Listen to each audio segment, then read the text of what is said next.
A good day to everyone who is with us right now. My name is Tony Areo, aka Mr. Twa, and today I'm with a very special guest in the music industry. He'll introduce himself and tell us what we need to know about him. You're most welcome. Hello everyone, this is your boy VOKZ MENTOR. I am an artist. I started music a couple of years ago. I'm from Kitgum. So big up everyone from Kitgum, Latien Gang. Right now I'm based in Gulu. I'm a student at Gulu University. Okay. Pursuing a degree in law. Mm. And I do music too. Well, for now I think that's all you can know. Okay. Yeah. So when did you start doing music? Music, I have two phases. I have two phases. The first phase was when I was in high school. I was in high school. We used to go by this studio is called VO Records, Terminal Office Studio. That was this producer. He's also an artist, David Cream. So that was, I think, 20. I was in senior 2. That's 2013, 2014. Okay. Yeah, so I guess that's when I started going to studio and I recorded my song that very year, my first song that very year.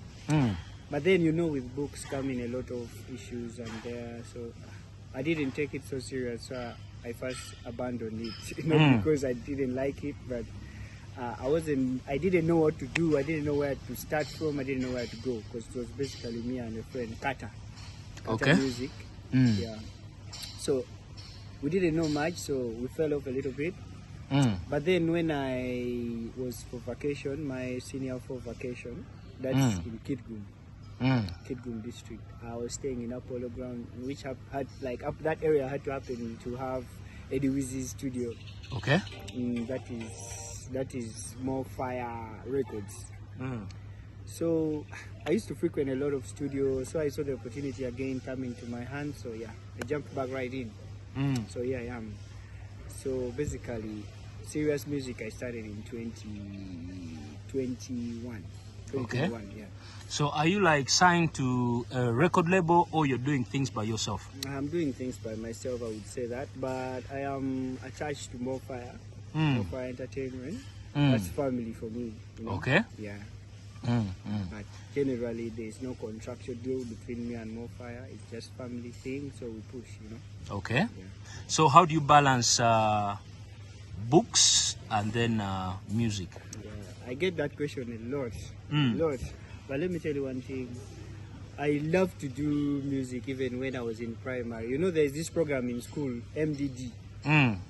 So I like to tell people that you can actually do music and do books too, because those two things are totally different things. They go parallel to each other. As long as you make time for everyone, every bit of it, like if it's books time, it's books time. It's music time, it's music time. So I never mix the two. That's how I manage it. Okay. Yeah. Wow. So what was the name of your first project and how did you receive feedback from fans out there? The first project that I ever did, that was Uptown Girl. It was a song I did with Kata, produced by David Cream. I don't know if I really sent that song out there that much. The only place that people knew that song was my school. That was WTA. I was in senior 3 then. The school is in Luero. So I think because maybe people knew who I was, people received it well. I used to perform in school programs where there is some little bit of entertainment, and basically if you go back to school there, everyone will tell you that this guy wanted to sing all along. Yeah. So in More Fire Entertainment, you said it is family? Yeah, it's family. So where do you attach yourself so much to More Fire Entertainment, yet you are also a brand of your own self? Well, More Fire Entertainment taught me a lot. It's more of like a school to me. Because in More Fire Entertainment there's a lot of people. Okay. There are producers, musicians. To mention, there's Eddie Wizzy, there's Driller, there's The Big Deal. So being around those people, I learned a lot. I gained confidence in myself around those people. I actually started recording stupidly again because of the jazz we had around. One day we were seated out, then Eddie was like, "VOKZ, do you know, I don't know if you remember this story. We were in front of the studio in Apollo grounds. So he was like, it was after this, there was this award that happened. People cried, people cried, people cried. Which this particular No, one? Oh, I think that was 2 years, like when there was this award that I think video of the year was given to a song that was produced a year before. I don't want to say a lot because I don't want to be yeah. So after that award, we weren't happy because we felt cheated. I don't like saying the truth. I don't like hiding the truth. I say it out. You felt like you guys were cheated. Yeah, our team was cheated a bit. We didn't feel like we were like actually we didn't get what we deserved. Yeah, we didn't get what we deserved because that year actually Eddie Wizzy had done a lot. Let me not talk about Eddie Wizzy music too much. I'm fan of doing that. It's okay. So because let's put that aside. So what course are you doing at the university? I'm doing law. Okay. Yeah. How is it going? It's not bad because I started with a diploma already, continuing to pursue the bachelor's. Still move on. Like I'm not ready. I'm not gonna quit books for anything, and I'm not gonna quit music for anything. So tell us about your project with Qatar. Who worked on it? There's that project you did that like caught fire a lot. Actually, me and Qatar did a couple of songs that got good audience. Starting from the first song, "Bed My Bay," which was a shocker because it was locked down. Nobody expected VOKZ to sing, VOKZ to drop a song. So that song, it was produced by Powell Elias, my very good friend. Yeah, Powell Elias, a very good producer. So that's Powell Elias. Then we did Muyai. That is me, Kata, and Dizzy Girl from Far Front. Okay. Then I also did Dudu. That's the last project I did with Kata Music. Okay. Yeah. So what is the best part of the industry? Like what positive things are you getting from being an artist? A lot of positive things. Let me tell you, one thing about being an artist is you get to be an example. A lot of people look at you and be like, you know, if we did this, I can do this. If we did this, I can do this. And I love that. And that keeps me going. It's actually something that inspires. Every day I get inspired by something. So there's one thing that happened to me that I didn't expect. There was some day that I got a gig. It was Gadanga Festival. I got a gig, and then that day we didn't have, like, there was rain. The turn up wasn't so much good. So like guys from my class, I really want to thank those guys, those students, Blue University. I want to thank you guys for the support. That was overwhelming. That was the first time I went on stage and I didn't know what I was doing till I got back down and saw the video, and I was like, wow. And checking my pockets, we came with my friends. We got on a cab. We came here with my friends, and we were actually here to party, more of partying. The performing was just part of what brought us. Because it wasn't like a business deal, it was more of a platform kind of thing. But I came back down with 150,000 in my pocket. That's people gave you out of the love. Exactly. Great performance you had put. So starting from that day, I still got one ick in me. I was like, you know what? This is something that I don't need really to take for granted, because music is something that can really take you places. And me, I'm a living example of that, because I have gotten into places because of music. I have entered into places because of music. I have not a lot. I don't have a lot to say yet because my journey has just started, but at least so far, so good. Yeah. So why does Eddie Wizzy always mention your name in his songs? That's my brother, man. You can't separate that. You can't do that. So because most of the times, Eddie Wizzy, most of the times when he's recording, he's always in studio. That's one fact that people don't know. Not because of anything, but because we are always together, maybe. So we end up doing a lot of things together. Even there's a song I recorded with him. We are just going to check out the studio. You know Eddie Wizzy, when you go with him to studio, trust me, you're not leaving the studio. Sometimes we quarrel leaving the studio. Yeah. So most times now I'll be like, okay, let me record this. So that night we were in Ruba Studios. That's in Namungo. Yeah, we went to studio. We recorded this song. He recorded this song. Then it was done, so we're just chilling. I was like, let me just go back and disturb the producer. We recorded this that day that we recorded. I think there's this song, Quiji Quiji. Yeah, that very night. And trust me, because the reason why I mentioned my name is because I'm always there, I'm always around. So sometimes you're in studio, you catch the vibe, you do this. So names pop up, and I think maybe because you're always together. I'm a good person to him, so. Yeah. So what was your best moment doing your music career? The best moment. The best moment in your career? Sharing a stage with Eddie Wizzy. That was where? That was Freshers Ball. That was the first time we performed our song together, This That. Yeah. And trust me, that day was my biggest day because I was performing in front of my friends, my classmates. I was performing after a while, after a long time. And we had spent a lot of time without meeting, so that night was more of like a catch-up. So how is life for you like in school, balancing the life of a musician and a student? Like, don't people all throw themselves on you a lot? This guy's a celeb, this guy's a musician, those kind of things. Do you go through that? I like to say, me, I'm a very social person. I talk a lot. So when you come to me, definitely we're going to have a conversation. So I have a few problems that I've really got because of being that social, because some people don't come with good intentions. Okay. Yeah, but in school, it has always been good because I look at everyone in school as friends. I don't look at them as fans. Okay. That's the difference. So where do you picture yourself in the next 5 years musically? 5 years musically.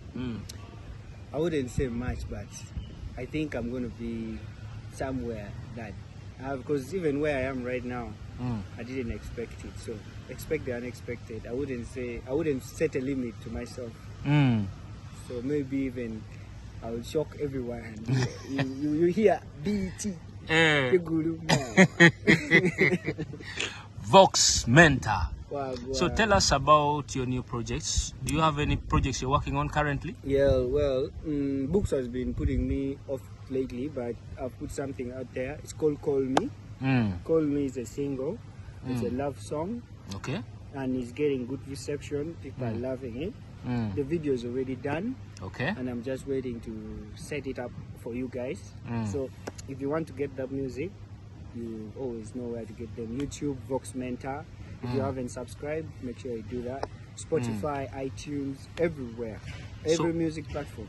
Who worked on that song, Call Me? The audio, and who did the video? The audio was done by Sivo, Master Beat. That's Teens House of Records, yeah.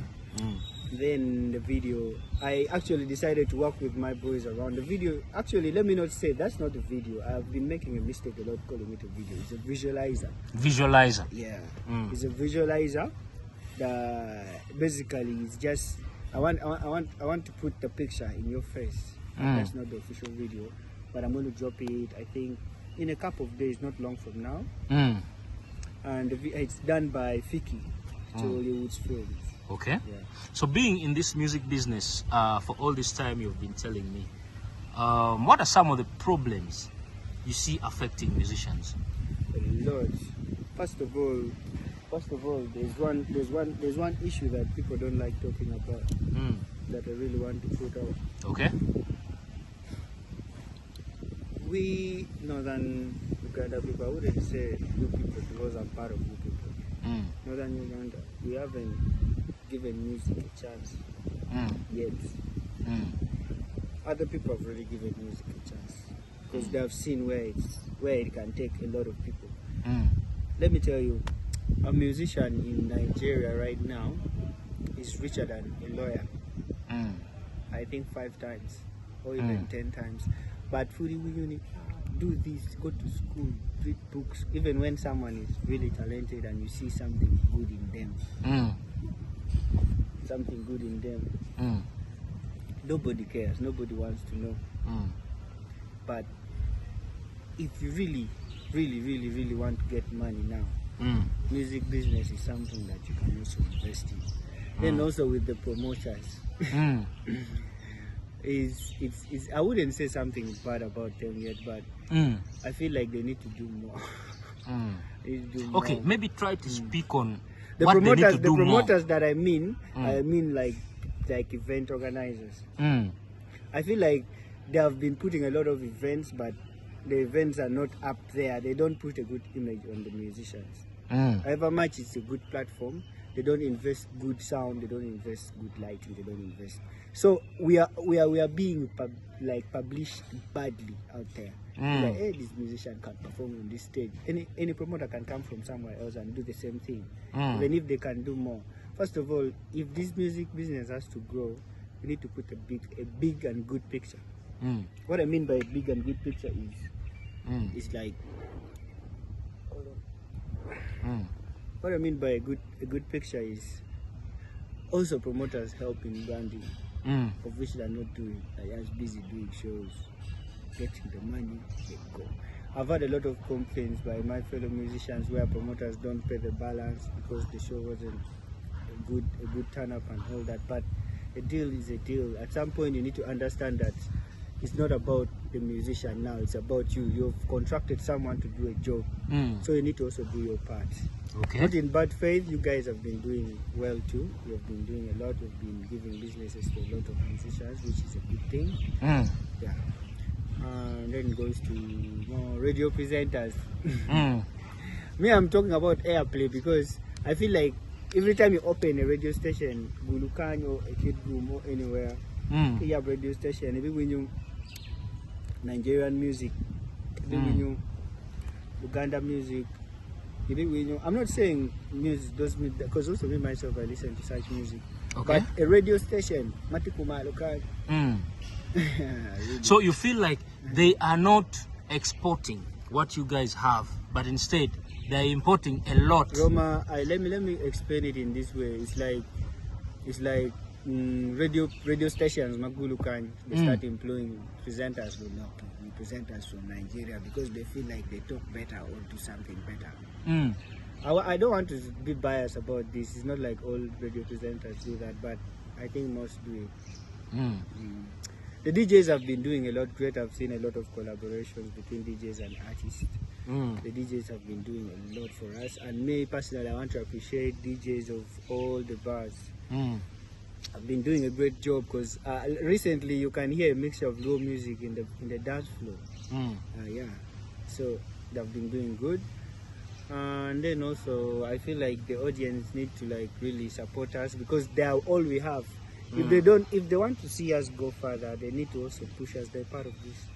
So if they don't push us, it's not like someone is going to come from somewhere and push us. It's just you guys to push us. Yeah. So what is VOKZ Mentor's favorite meal? Like which food do you like to eat the Rice most? and beans. Rice and beans.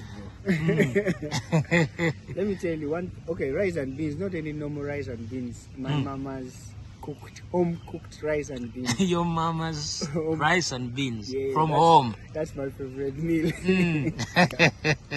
Yeah, not any rice and beans. Yeah. So tell us what is the most important thing about music that you see is coming to northern Uganda? Sponsorships. I've seen a couple of companies now getting involved. A couple of companies getting involved to sponsor events, to sponsor artists' personal brands like brands. Yeah, I've seen a couple. Eddie Wizzy is currently, I think, the Captain Morgan brand ambassador, right? Okay. Yeah, so I've seen that. That's a good thing. It starts slowly, but it's a big deal. Company is contracting us. That's a big win for us. Okay. So talking about companies, what do you say about companies that come to sell their products and brands in northern Uganda, knowing that there are artists in northern Uganda who are big and can make their products sell, but instead choose to come with artists from Kampala to sell their brand in northern Uganda? And the artists they bring may not even be like very popular here, but just because they are from Kampala, they choose to use them. And yet they are good artists here. What do you have to say about such? Okay, what do you have to say? What message do you have for those kind of companies? I feel like those companies should revise their strategies. Because first of all, that is stereotyping. You cannot be, you can, that is, they'll be saying, those people from northern Uganda don't have artists, what, the villagers, what. But let me tell you one thing.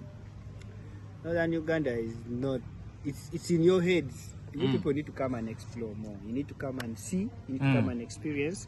If you want to, like, the advice I want to give you companies, if you're a good marketing company, then you should really know that you need to learn your audience. Not all audiences are the same. Audiences from Masaka, from Jinja are not the same audiences in Gulu and where. So I think they should revise that strategy and involve more artists from the region.